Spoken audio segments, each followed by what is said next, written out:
this perfect love.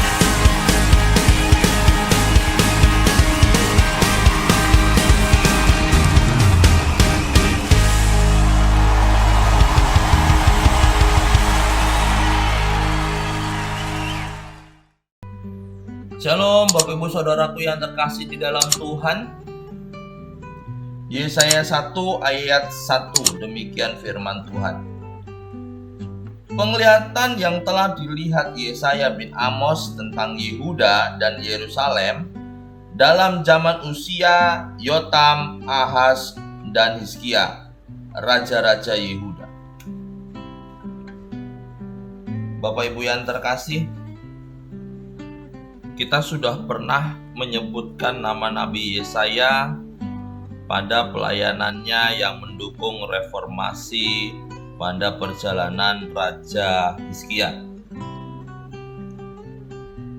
Pelayanan dari Nabi Yesaya itu dalam rentang tahun 792 hingga 686 sebelum Masehi, di mana Nabi Yesaya di dalam ayat yang kedua dengan berani berseru kepada langit dan bumi agar juga mendengarkan apa yang dia katakan, yaitu bagaimana pemberontakan dari anak-anak yang diasuh menurut firman Tuhan. Oleh sebab dalam perjalanan Nabi Yesaya sadar bahwa pernyataan yang Allah berikan kepadanya mencakup seluruh kosmos.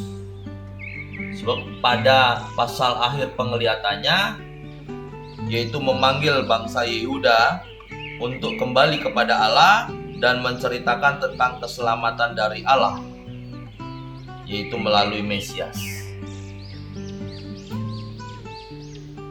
Di dalam Yesaya 53 ayat yang kelima, demikian bunyinya, tetapi dia tertikam oleh karena pemberontakan kita, dia diremukkan oleh karena kejahatan kita, ganjaran yang mendatangkan keselamatan bagi kita ditimpakan kepadanya, dan oleh bilur-bilurnya kita menjadi sembuh. Hal ini dikemukakan oleh Nabi Yesaya dan sekaligus menjadi ayat kunci daripada kitab Yesaya. Di dalam Perjanjian Lama, kita bisa memahami ide mengenai korban-korban penghapus dosa. Tapi setelah digenapkan, hal inilah yang menjadi konteks utama dan benang merah antara Perjanjian Lama dan Perjanjian Baru, di mana korban-korban penghapus dosa sudah tidak mampu lagi menghapus dosa manusia. Dan pada titik akhir, Allah akan menyingkirkan tirai waktu untuk mengizinkan orang-orang yang pertama pada zaman Yesaya untuk memandang ke depan, yaitu kepada penderitaan Sang Mesias yang akan datang, dan pengampunan akan tersedia bagi semua orang melalui penderitaannya. Dan apa yang dicakup oleh Nabi Yesaya di dalam tujuan pelayanannya yang berisi tentang pesan yang mengandung hukuman dan penghiburan, yang mengandung pesan tentang penghakiman dan penyelamatan serta penebusan.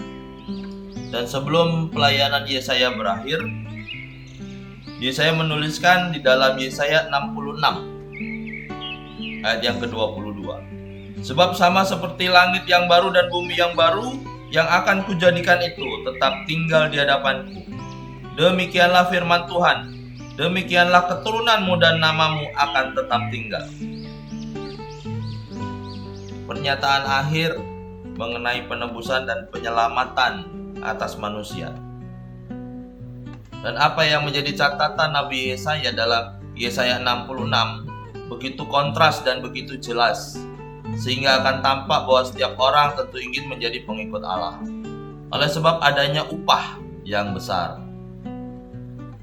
Akan tetapi kerap kali manusia bertindak bodoh, kerap kali manusia memberontak, dan kerap kali manusia enggan untuk berubah.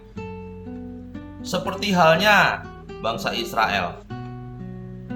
Bahkan banyak dalam catatan Nabi Yesaya dikatakan bahwa kita sama lalainya dalam memberi makan orang yang lapar. Kita Kita juga lupa bagaimana mengusahakan keadilan. Kita juga tidak menaati firman Allah. Bahkan lebih condong untuk meneruskan maksud-maksud pribadi kita. Ada janji yang diberikan Tuhan melalui Nabi Yesaya, yaitu dalam Yesaya 66 ayat yang ke-22 sampai dengan 24. Demikian firman Tuhan. Sebab sama seperti langit yang baru dan bumi yang baru yang akan kujadikan itu tinggal tetap di hadapanku. Demikianlah firman Tuhan. Demikianlah keturunanmu dan namamu akan tetap tinggal. Bulan berganti bulan, sabat berganti sabat. Maka seluruh umat manusia akan datang untuk sujud menyembah di hadapanku, firman Tuhan. Mereka akan keluar dan akan memandangi bangkai orang-orang yang telah memberontak kepadaku. Disitulah ulat-ulatnya tidak akan mati dan apinya tidak akan padam.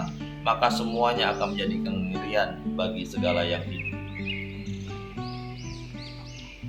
Bapak Ibu Saudaraku yang terkasih, oleh sebab itu pastikanlah bahwa Bapak Ibu, Saudara dan saya berada di antara orang-orang yang taat, tunduk, setia pada firman Allah, dan kita adalah orang-orang yang diberkati oleh Allah secara melimpah-limpah. Tuhan Yesus memberkati.